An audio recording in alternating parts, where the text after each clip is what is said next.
Hello, I'm Johnny Rowland, your host of our shooting program, and welcome to today's show. We're so glad to have you. We have a lot of new viewers that we're hearing from. We do appreciate all the letters and the phone calls that we do get and the faxes. Well, friends, let's start off today's show with Smith & Wesson Model 29. This is the original 44 Magnum, but this is a slightly upgraded model with the heavy barrel. This was the classic Hunter of a few years ago, and it's done some pretty good shooting for us in the past with my better control behind it on my better days. Remember, the gun can only do what you direct it to.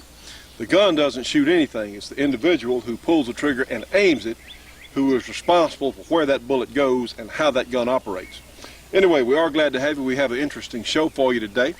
And let's do a little shooting out here at our 100-yard target. We have our steel disc out here, and honestly, offhand, it'll be a little bit, wouldn't be too challenging for a lot of us that do a little shooting with these better handguns. So let's do something a little different. Let's just turn the gun upside down. And yes, my hearing protection is in because these things are always, all 44 Magnums are loud. So let's turn the gun upside down like so. And I'll go ahead and cock the gun. And let's shoot our steel disc down here, see what it looks like.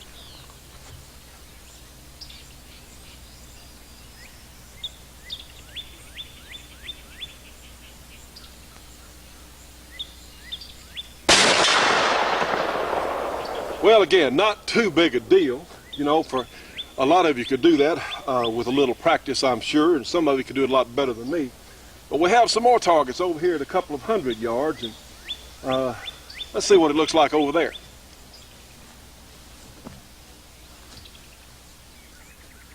You know, friends, a lot of people feel like that your standard old handgun size, sort of like this one, this is your medium-large, I guess, handgun with a 6-inch barrel. A lot of people think that they're inaccurate at the longer ranges. And true, you don't have a tremendous amount of energy left.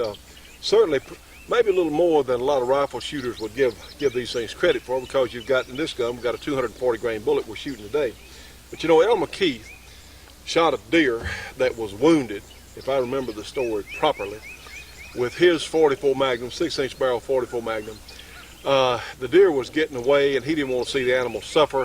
Another hunter would shot it, or had shot it with a rifle, and Elmer figured, well, he would just take his luck because the deer was wounded. Well, sure enough, Elmer hit that deer twice out of 4 shots, I believe, at 600 yards with a 44 Magnum revolver.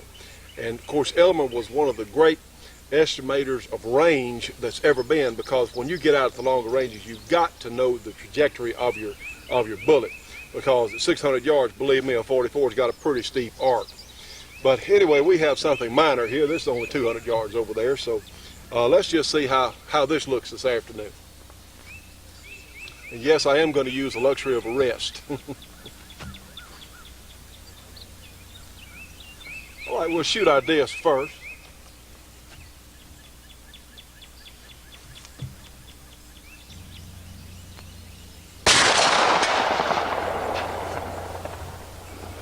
Well, that wasn't, again, too terribly difficult there.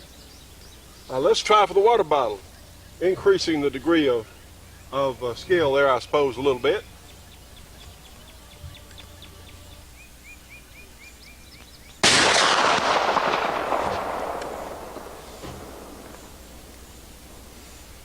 Friends, are going to look at a pair of handguns today. We have a couple of Colts, in fact. This gun in my left hand, you're on your right here, is of course the Colt Diamondback, which is one of the finest 38 special revolvers that anybody has ever made. It's really a very fine gun, and this is made in sort of the old style of manufacture. This was one of the original Colt double action designs. It has a leaf spring here in the grip, and this is one of the latest efforts that Colt makes as far as revolvers go, and this is the Colt Anaconda. And this one is in 45 Colt, and you can see the Anaconda here is quite a bit larger, or is a quite a bit larger gun than our Diamondback, because the Anaconda started off as a 44 Magnum type gun, and of course the Diamondback was always made on a smaller frame for the 38 special cartridge. And you'll notice something interesting about this particular Anaconda. doesn't have a spur on the hammer. Well, now I can't explain that. I don't know if this gun came from the custom shop at Colts. I don't know. Good question. The good folks at Britton's in Shreveport have loaned us both these guns for testing. We thought this might be interesting to show you. Now, whoever, I'm not aware of a spurless hammer, double action only a gun being in the Colt catalog, especially on the Anaconda. Heck of a pocket pistol. It's slick this way. Of course, the rear sight there would be somewhat abrasive, but heck of a powerful gun for concealment. This is a really good question. I don't know. I guess somebody could get the serial number here and call the Colt factory and just ask them.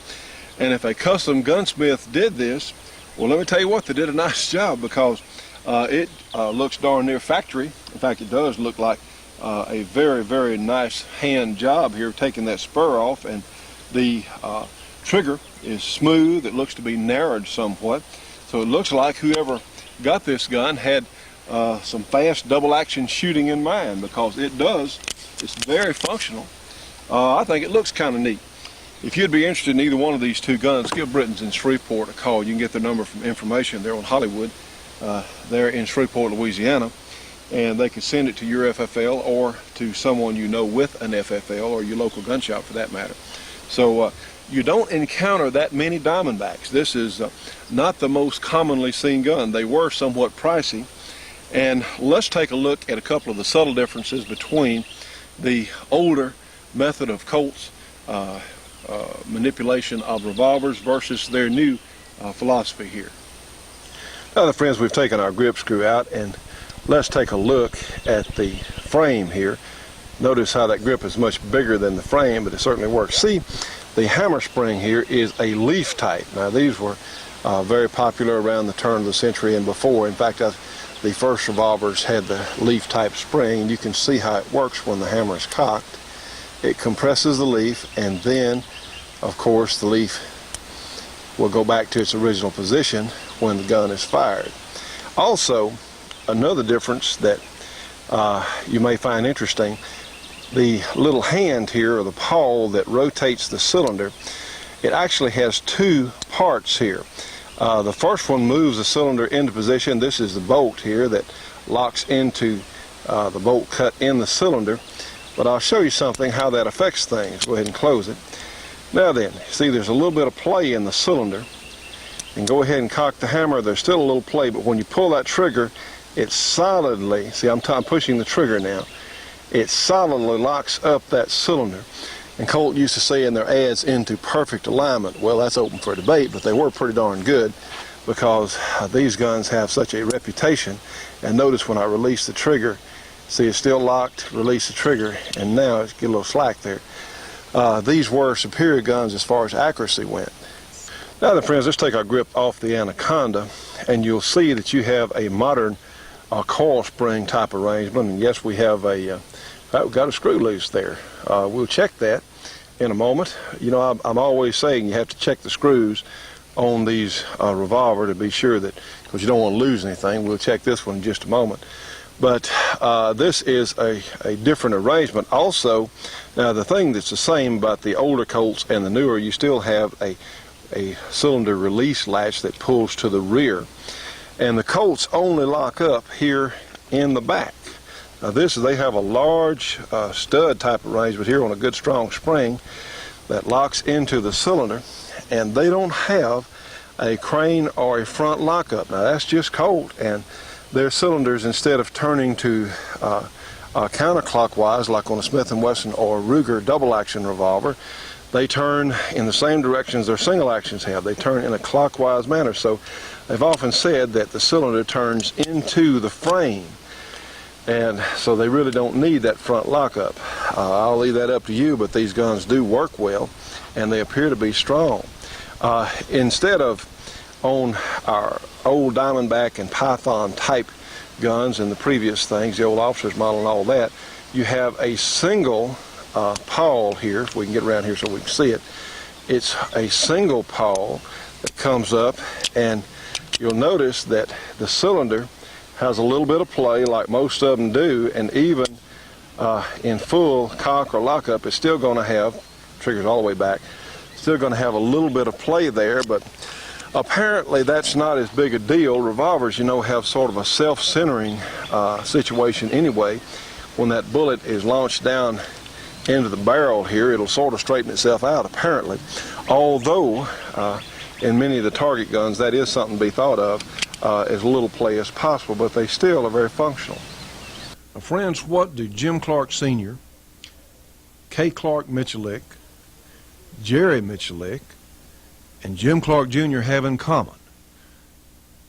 You can find them all at Clark Custom Guns in Princeton, Louisiana, one of the finest custom gun shops in the entire country.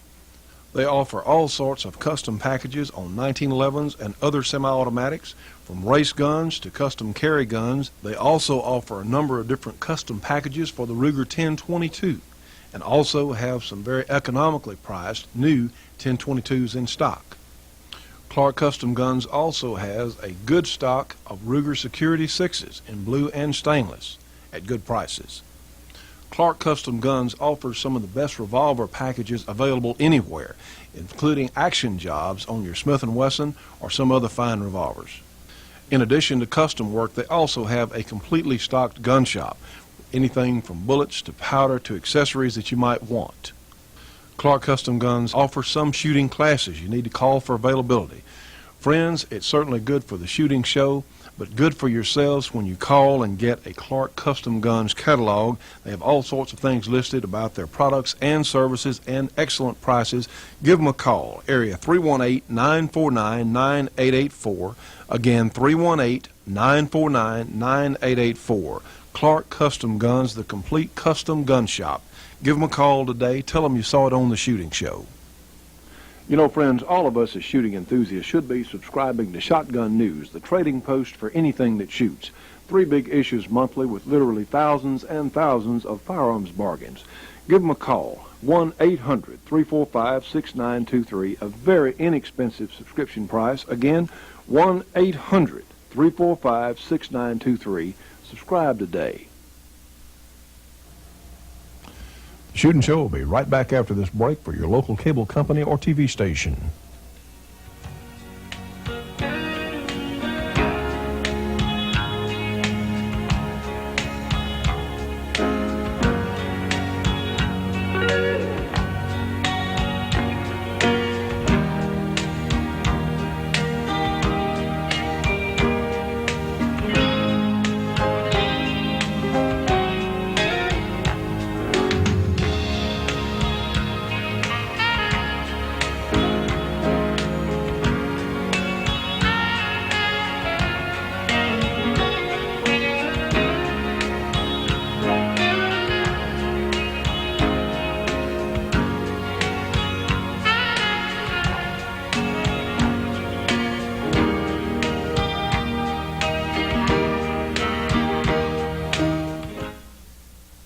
Well, you know, friends, first thing someone's do, they're going to look at this great big 45 Colt case, and they're going to say, wait a minute, they're going to compare it to a 44 Magnum, and you can see, my goodness, the 45 Colt is certainly demonstrably bigger.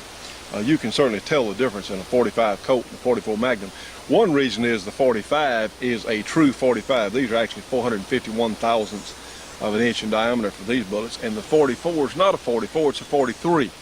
Actually, a 429 is what the 44 is, and we won't get into why they're called different things. But yes, the 45 Colt is bigger, and a lot of people now have taken to hand loading the 45 Colt, and you can get some custom ammunition with super powered 45 Colt, as in 45 Magnum type velocities. Well, here on the Anaconda, yes, you do have a big, strong cylinder, and honestly, I think that the Colt folks have taken a page from the Ruger School of Design, because this is a great, big, heavy frame, quite a bit heavier than what we're used to seeing frame-wise than on our, say, our Smith & Wesson Model 29. But I don't know if I would take this 45 on up to the velocities that would be possible and say in something like a Ruger Blackhawk, something like that, because one, you don't have the front locking lug there, and of course the single actions have a cylinder pin that runs from the front of the frame to the rear there. I don't know if I would, however, I would think it would stand a stronger than stock 45 Colt load. I think it would be all right. I think it'd be perfectly safe to go on up to a, shall we say, a reasonable area of performance. And truthfully, you just have to experiment a little bit with, and always start low and work up gently. You know, you don't want to get up to the point, you never want to go to where you have to beat the hulls out of the gun. If you're a hand loader, work up a little bit at a time.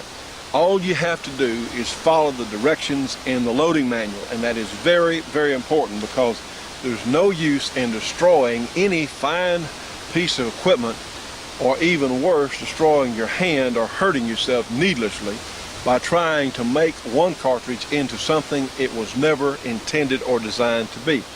We do have some leeway with the 45 Colt, but I would suspect that most people are going to shoot this with the standard loads that are available.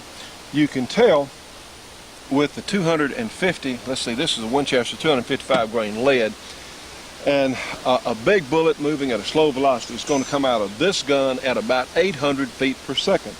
Not a tremendous amount of energy, but it does have a fair degree of momentum there. Let's watch it in recoil. The standard 45 Colt load is not much at all. In fact, about like a 45 ACP, something like that. Now then, most of us will not find that load, except in cowboy shooting or out here plinking on steel targets, to be a one that we would really consider to be effective, or one that certainly we'd want to carry for defense. Well, the good folks at Corbon have come to the rescue. They have a 45 Colt load. It's a 200 grain bullet at a true 1100. In fact, it'll run 1100 a little better out of this 4-inch barrel. We have chronographed these a little earlier. Now watch this in recoil, 200 grain bullet at 1100 feet per second. A little more recoil, not too bad though, because of the lighter bullet. And this is going to be an extremely effective self-defense load. I think this would be an excellent police gun, because with the Corbon ammunition, the 200 grain ammunition is going to give you superior fight stopping or defensive capability, yet it's easy to shoot well. We are getting a good hammer strike with just the double action capability here. Like I said, I don't know if this came from the custom shop. Your guess is as good as mine. But if you would like to own this fine Anaconda here, give Britton's a call in Shreveport and talk to them about it. I think they have a very reasonable price on it. Anyway, we have certainly the Corbon option. All kinds of cast bullets are out there that you could shoot for days, all configurations. And for just out plinking and learning to shoot the gun, the standard velocity loading with the big old soft lead bullet there is an awfully good starting point. You can see the philosophies are different, even though these guns look similar. They have the same type rear sight. They have the barrel is a ventilated rib type that was made popular on the great Colt Python, but this new version is made with much less handwork. The old type guns with the leaf spring and the dual lockup there on the Paul system there were much more expensive to manufacture. There's a tremendous amount of handwork in this Diamondback, and although the new Anacondas, and for that matter King Cobras and others, I understand are very fine guns, we've had a couple of Anacondas come through here that perform rather well actually, and they don't have nearly as much handwork or hand fitting, but they are very functional, and these are very strong and accurate guns for the most part.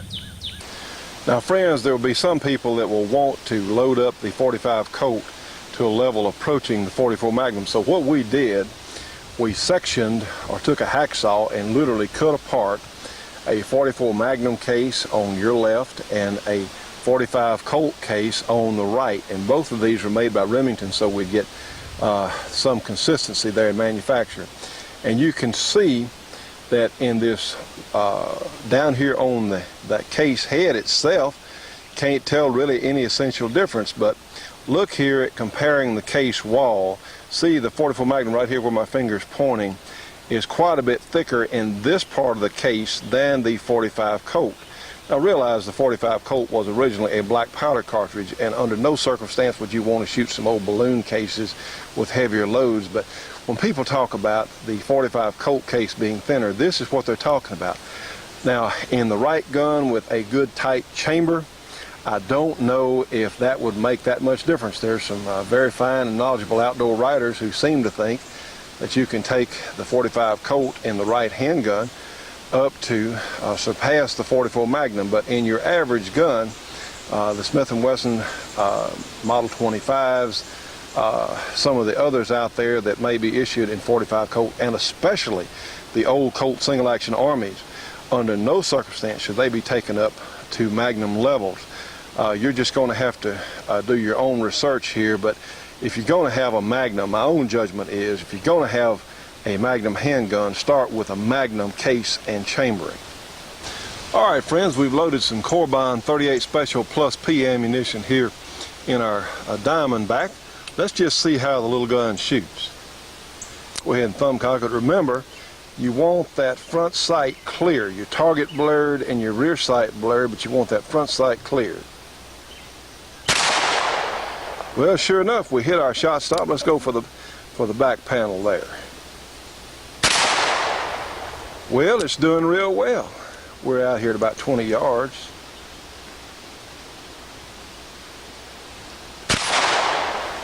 Absolutely.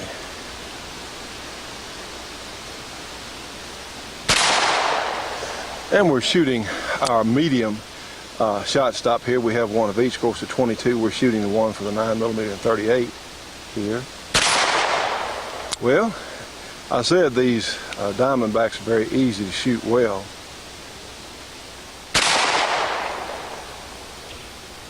All right, friends, let's shoot our double action only Anaconda here, and realize we're going to have to shoot this one double action because we don't have a hammer spur on this particular gun, but let's see how we do with it. Go ahead and bring it up into position there, and yes, indeed. Let's go for our rear target. Remember, you want to keep that front sight clear. Equal amount of light on both sides of your front sight, and level all the way across the rear.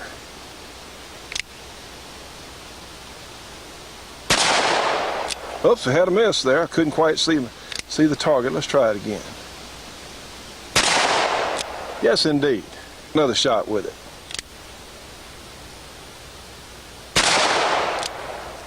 Got it? Let's try that back one.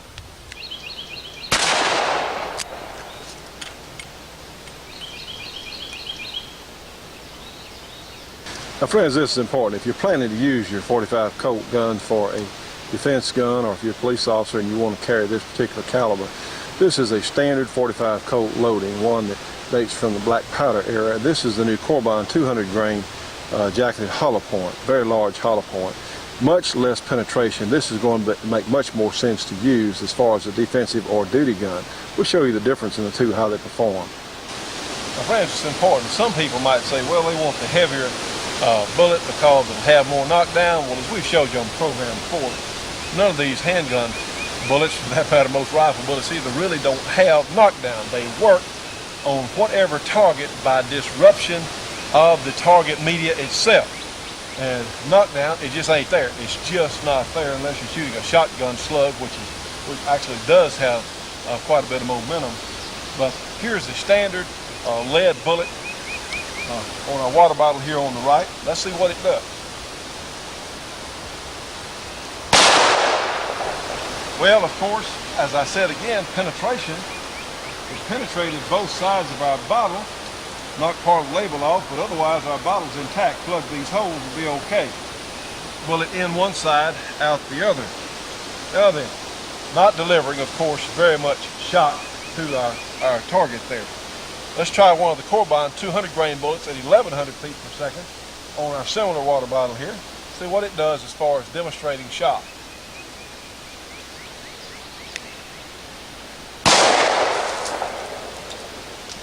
So I think you can see, somewhat dramatic, you can put your hand in the back of this bottle. And of course we lost most of our water, and I got a little shower out of the deal too. But a much greater disruption as to the target media itself. So that's one, the huge advantage that hollow points have. And this 45 Colt load from Corbine is in the upper echelons, the absolute best 45 ACP characteristics that are out there. Well, friends, we thought we'd show you two different concepts as far as making revolvers from Colt firearms. And very fine guns. Colt still knows how to make a revolver. They darn sure could make one years ago when this Diamondback was made, and they still know how to make one today.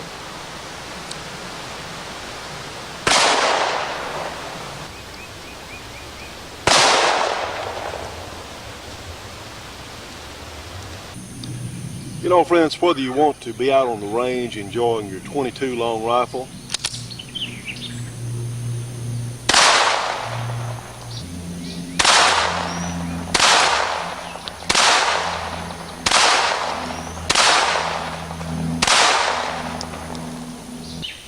or maybe you want to shoot a 9mm or a 38 special.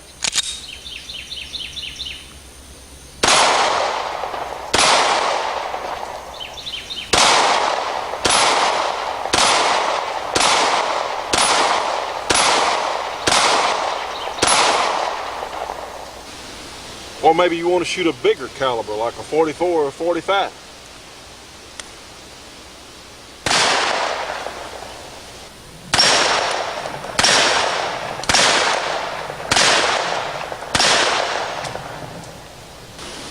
Or maybe you want to see how your rifle or handgun groups. Simple matter to put up a target stand here, and this is such a neat system, friends. This is, of course, the great shot stop target system. And you know, you can shoot these plates, and they have varying size and thickness plates for whatever handgun caliber you may have in mind. And of course, with a little touch up from the paint can, they're just as good as new. I'll tell you what, friends, these things, it's absolutely addictive. You can come out here and it is so much fun shooting these great shot stop target systems. And I'll tell you, here's how to get information. Give them a call today, because they're very nice people, easy to work with. Trust me, you will feel just like I do. This is one of the best additions that we've made to our target range. For information on the tremendous shot stop target systems, give them a call. Their phone number 1-800-444-2038. Again, the shot stop information 1-800-444-2038. You know, Carrie, I think it's as important for you ladies to know how to use these firearms as it is for us men. But you know, there's something else. We can have firearms for defense of our homes and certainly for sport, but we also need information. Yes, I agree. I think the New American Magazine is the best source of information available in this country. Well, I would certainly agree. The New American Magazine is the truth and nothing but the truth. And friends, if you would like to know what is really going on in this country and around the world, if you want, in fact, the truth, well, you need to get the New American Magazine. So here's how to do it. You can get the New American by calling 1-800-727-TRUE-TRUE. And those numbers, of course, are 1-800-727-8783. The New American, $22 for a 6-month subscription. It comes twice a month. You know, friends, in times like these, which indeed are strange times, we certainly need our firearms, but we also need the information about what's really going on. Order today. The Shootin' Show will be right back after this break for your local cable company or TV station.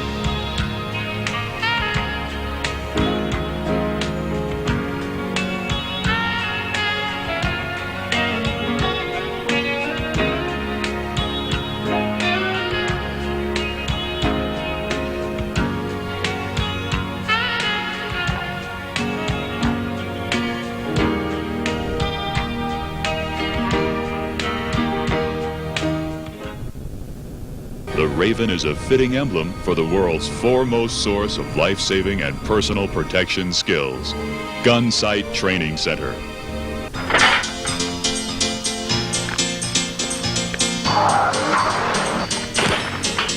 Front sight.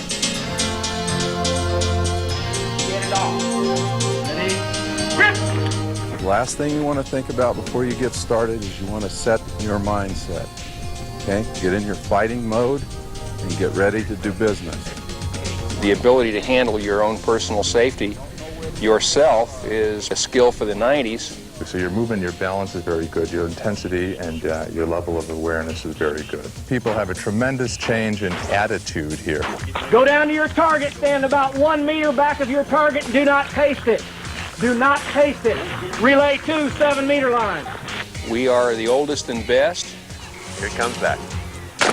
Okay, well done. Let's clear the weapon out, drop the magazine. Action open. Drop it to the sling arms.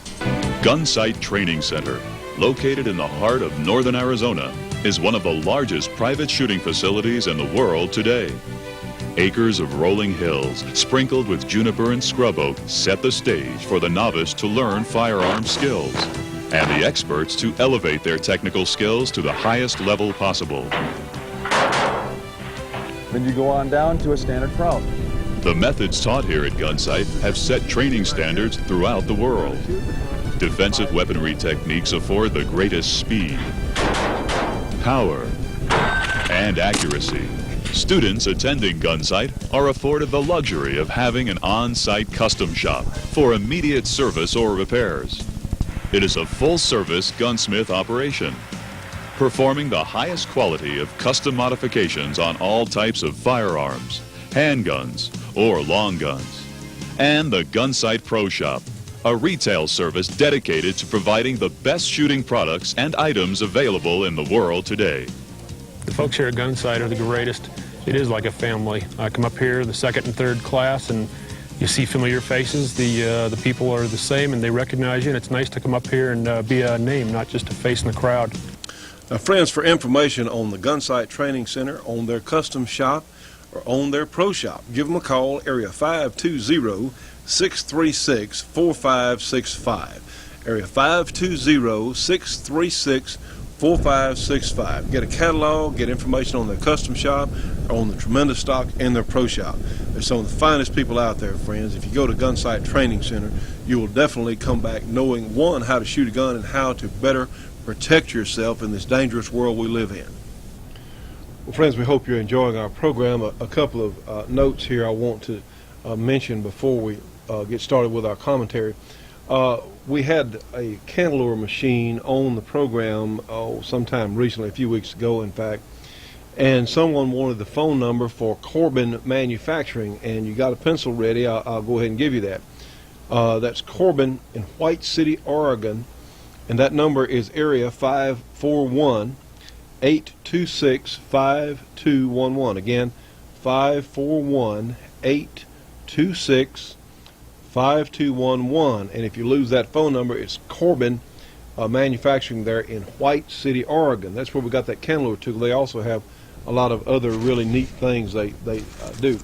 And we heard from some of our Canadian viewers, and they were trying to get in touch with the Shot Stop people. Really fun gizmo for your shooting range. Trust me on this one. Really great piece of equipment. So the 800 number won't work in Canada, calling from Canada into the U.S. 800 number. Some of them won't. So their long distance number is area 314 for the Shot Stop now. Area 314-583-4397. Again, for you Canadian viewers that want to call the Shot Stop folks, that number again is area 314-583-4397. Well, as we're taping today, of course, my esteemed colleague Leroy Scott here. Sir, I'd like to wish you a happy Memorial Day as we're taping this program. Thank you, Johnny. I've been watching a bunch of Memorial Day programs. I've been out to a Memorial Day picnic at the Shreveport Yacht Club that we used to be members of, and some friends of ours took us out there as their guests. Well, that was nice. Well, you know, Judge, a lot of people, I don't think, really understand where Memorial Day came from. It used to be Decoration Day. Is that right?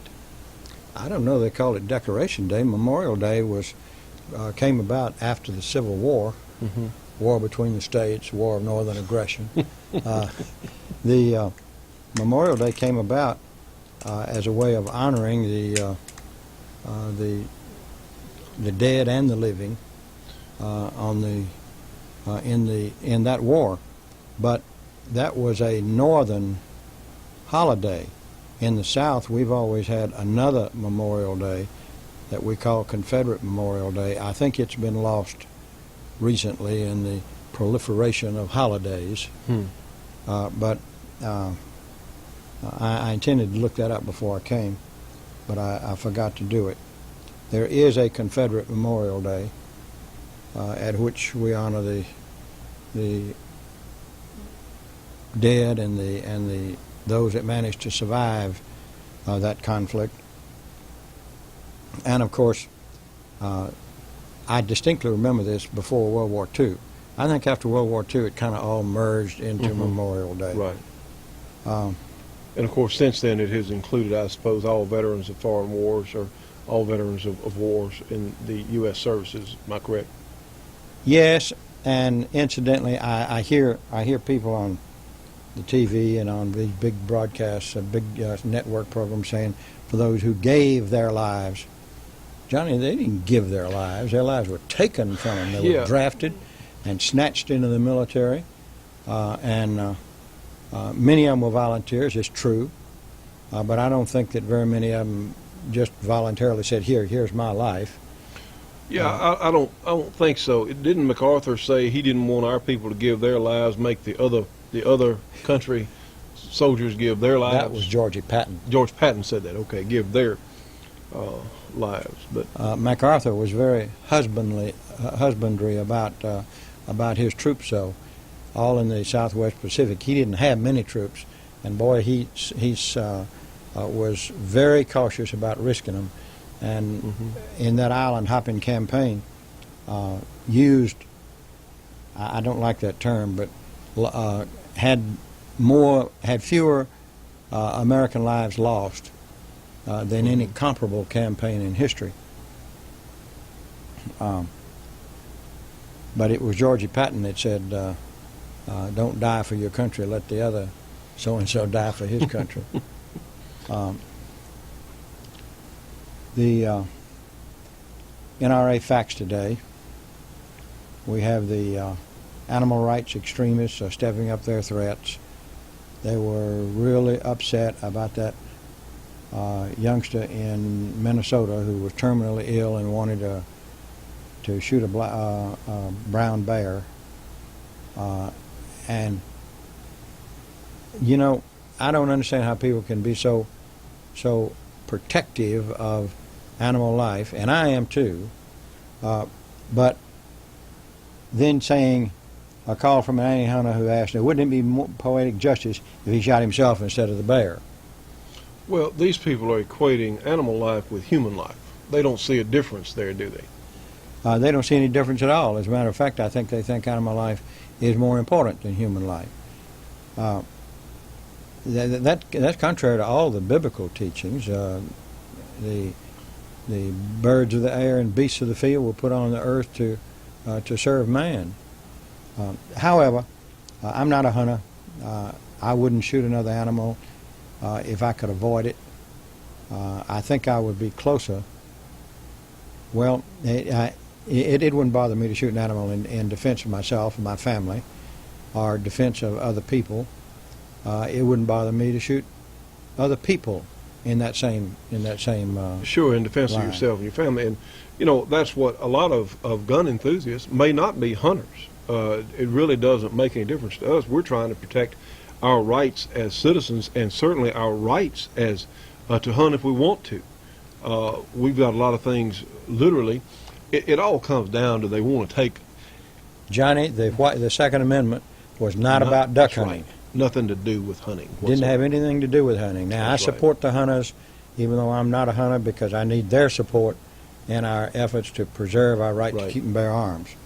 The whole idea of the founders was to have an armed militia and armed citizenry, and they defined the militia as being the entire body of the public except a few public officials. And when it said well-regulated militia, they were talking about uniforms or local organization. It had nothing to do with a government agency. It didn't have anything at all to do with the government agency. In fact, the Founding Fathers were very leery of a standing army, and I'm not too sure, but what I'm a little bit leery of it today, except that in today's world, you don't have time to raise an army. For example, in World War I, we didn't have much of a standing army, but we had time. We had the Atlantic Ocean and the Pacific Ocean protecting us. In between, we had a good Navy, and air power at the First World War wasn't that important. So we had time to raise, train, and equip an army. In World War II, we had pretty nearly the same situation.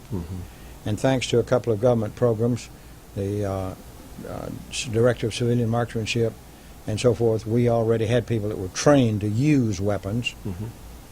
In fact, our first troops in World War II went into battle with World War I weapons. The M1 Garand was not available until further along in the war. Its production was tremendous, and George Patton said it was the finest battle weapon that had ever been put in the hands of an infantryman. We have a Ruby Ridge update. We finally recovered a bullet that is believed to have struck and killed 14-year-old Sammy Weaver. And incidentally, the movie, the TV program, Ruby Ridge, the second half of it was really excellent. And we thought the first half was a little weak. I thought the first half was a little weak.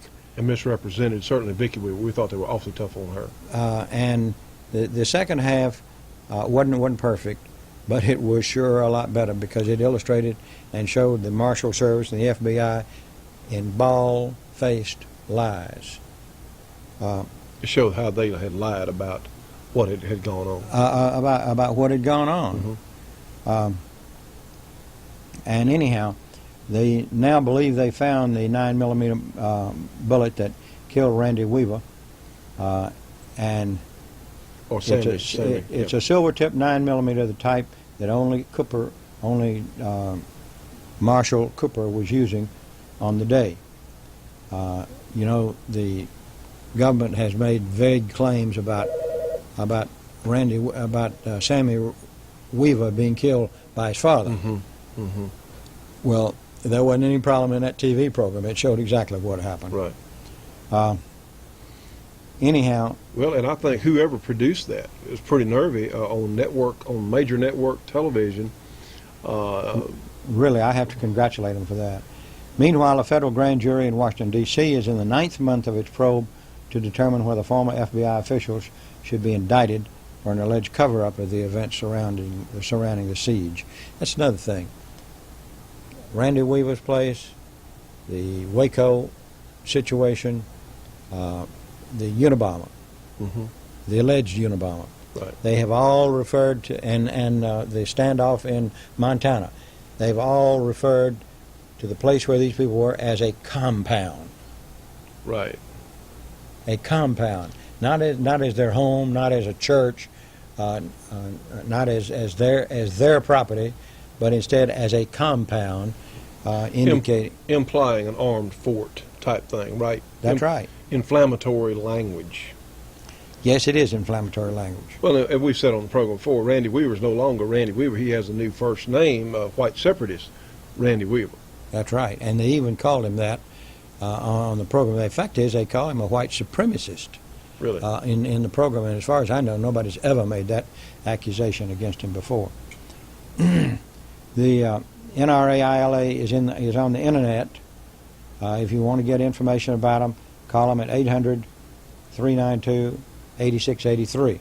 I don't know anything about the Internet. I'm not on it myself. We have a very good friend up in northern Arkansas that is on the Internet, and I'm sure I'll be hearing from him about this.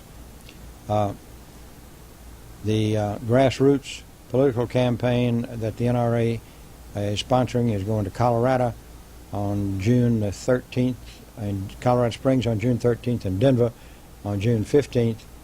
If you're in Colorado and you want to go to that, call NRA at 800-392-8683. That's the same number I just gave you a minute ago. Election alert, Tuesday. I think that must be tomorrow. It's primary election day in Idaho and Kentucky. I'm sorry I didn't know that before. Incidentally, the Boise newspaper, they have separate primaries up there, Democrats and Republicans. Right. The Boise newspaper has endorsed Helen Chenoweth in the Republican primary. Good. I was shocked and surprised. They said they didn't agree with her on a lot of things, but that at least she was forthright about it. Well, good for them. And they endorsed her. I'm not too sure they don't have an ulterior motive. They figure that she'd be, as an incumbent, she's got a voting record, and they probably could pick at her a little bit better than they could pick at another Republican candidate. In any event, Helen Chenoweth deserves your support. And I want to talk about Woody Jenkins in Louisiana. Woody's got some Republican opposition in the primary, people that did not even show at the Republican state convention. Woody started his campaign. I've seen one of his billboards here in Shreveport. His signs are beginning to go up. He's got some newspaper advertising. I haven't seen any television yet, but I think we will be seeing it. Again, I've known Woody Jenkins for 30 years, close to that time, 25 years anyhow. And I've seen him in the Louisiana legislature. I've seen him in the Louisiana Constitutional Convention. I cannot recommend him too highly. If you want to support a real, honest-to-goodness, 100% conservative who is a supporter of gun rights. You remember at the meeting we had down in Baton Rouge? Yes. He gave us a talk when he said speech. that Americans had traditionally had 5 boxes. First we had the soap box, the ballot box, the jury box. He had another box in there, I don't know what it was, and then finally the cartridge box. The Shootin' Show will be right back after this break for your local cable company or TV station.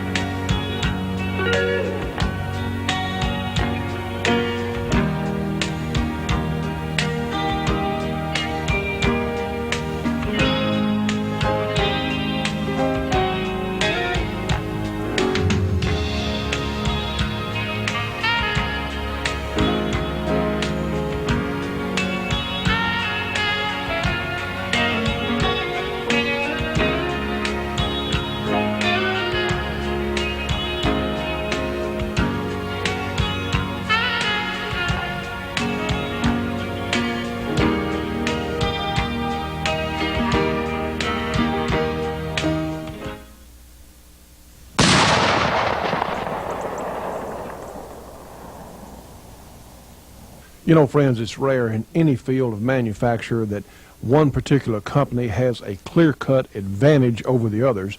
Well, in this case, it's Corbin Ammunition, Corbin Bullet Company, because they make the best handgun, long gun, and even some specialty caliber ammunition that's been real hard to get in the past. If you really want your handgun or rifle to perform at their absolute best, you need to find some Corbin ammunition. For information on where you can get Corbin, information on their product line, call them. Corbin Bullet Company, 1-800-626-7266. Again, give them a call. It's a free call, 1-800-626-7266. Trust me on this one. Corbin is the best there is. Now, friends, this is a .357 Magnum revolver. But guess what? This is too. This is the tremendous little Rossi Model 877, and this is a special offer for our Shooting Show audience. This is the new all stainless steel lifetime warranty Rossi .357 Magnum. It has the very comfortable rubber grips. and is one of the best values I've ever heard of. This is available to our shooting show audience through the Verde Corporation for $230 plus $5 shipping and handling to your favorite FFL holder or to your local gun shop.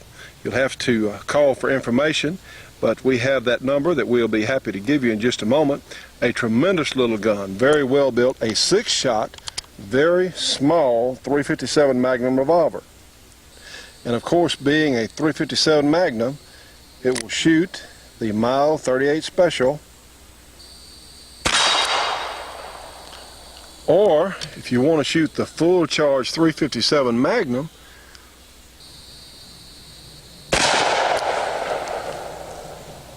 one of the best values we've ever heard of, friends, the great Rossi 877, all stainless steel, lifetime warranty from Verde Firearms Corporation.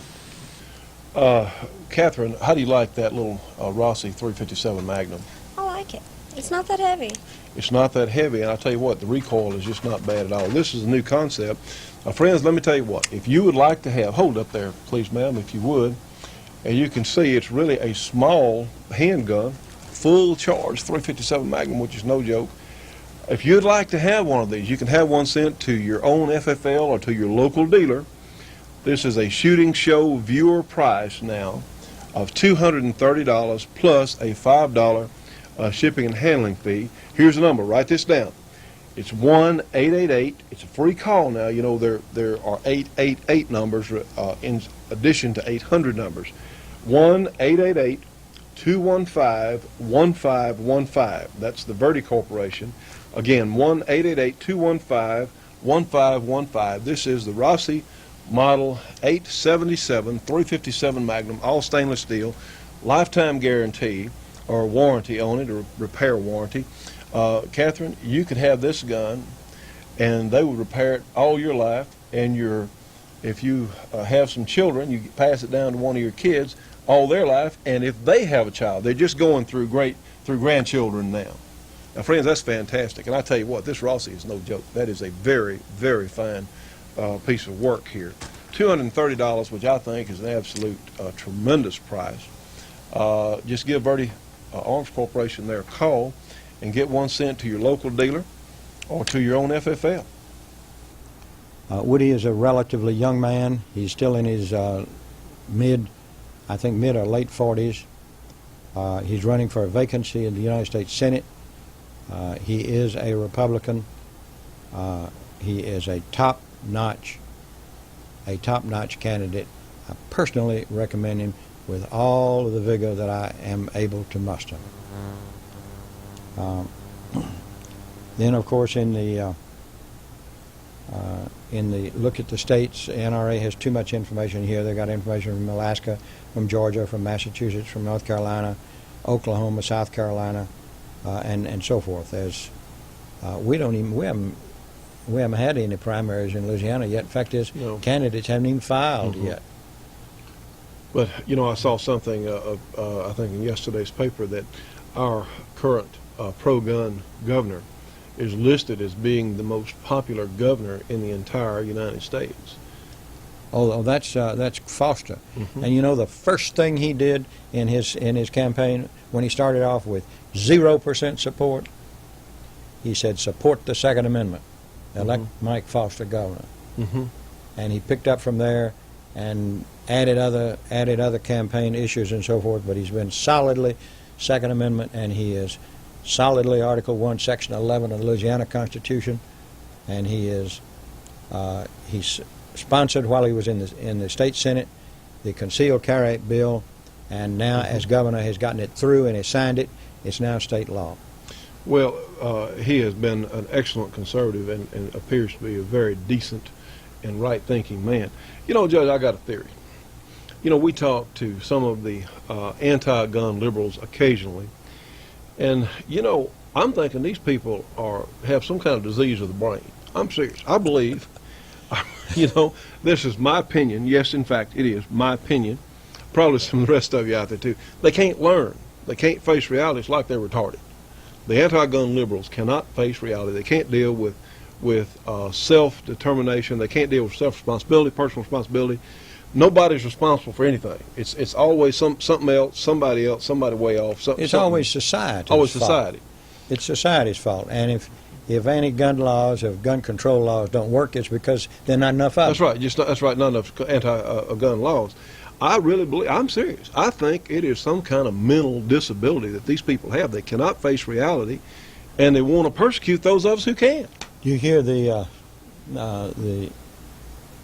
story about the definition of a conservative? What? It's a liberal that's been mugged. Well, unfortunately, and I do want to mention in this time slot that we will have another shooting show broadcast that we'll be giving you folks the coordinates. It'll be on satellite, and we'll be giving you. It's going to be our format's going to change, and according to plan here in July on the network, and we will have another satellite broadcast for the entire program. So we will keep you apprised of that. So you might make a note of that. That'll be starting in a few weeks. So those folks that used to watch us on different satellite, different birds, will be able to do that again. So anyway, well, sir, I'll tell you what, I would like to add too, please, let's don't let the memory of all these people that have given their lives and the best that they had in defense of this country and what they believed in, let's don't let those ideals fade away. Too many have given too much in the past to be forgotten and trodden over. So let's let this Memorial Day week mean something and retain our freedoms and our country. Well, I second that in spades, Johnny. You know, friends, a lot of us like to shoot rifles at distances that out past 100 yards. A lot of us, especially here in our part of the country, will zero a rifle, even this 30-06 for, say, 100 yards, something like that, because most shots won't be taken beyond that range. So what if, in fact, you have a target as a game animal out at, say, 200 yards, 300 yards? And you know, all bullets, they don't travel in a straight line, they travel in an arc, in a trajectory. Well, the folks at Allison Tool have come up with a very neat idea here. And this is one of those things that's so simple you wonder why someone hadn't thought of it before. Well, these folks did. Comes in a little plastic bottle here, as you can see. And this is a scope-mounted ballistics chart. Just pull out the little tape here before you take the shot. And here you have a 200-yard zero. It will be 1.73 inches high at the muzzle. It'll be dead on at 200 yards. It'll be 7.7 inches low at 300, and of course it goes on out to 600 yards. So you also have measurements here for a 100-yard zero. If you go out to 200 yards, we have a 3.41 inch drop here, I'm reading. So this is for the 30-06 150 grain bullet. Another fine Allison Tool product is this speed brush. If you need to clean the chambers of your revolver rapidly, just push them in as far as it'll go and pull it out, and it'll make chambering much easier. To order the speed mop, the speed brush, or the scope-mounted ballistics chart, call Allison Tool Company at area 303-355-5356. Again, the speed brush, the speed mop, or the scope-mounted ballistics chart, area 303-355-5356. Allison Tool Company, tell them you saw it on the shooting show.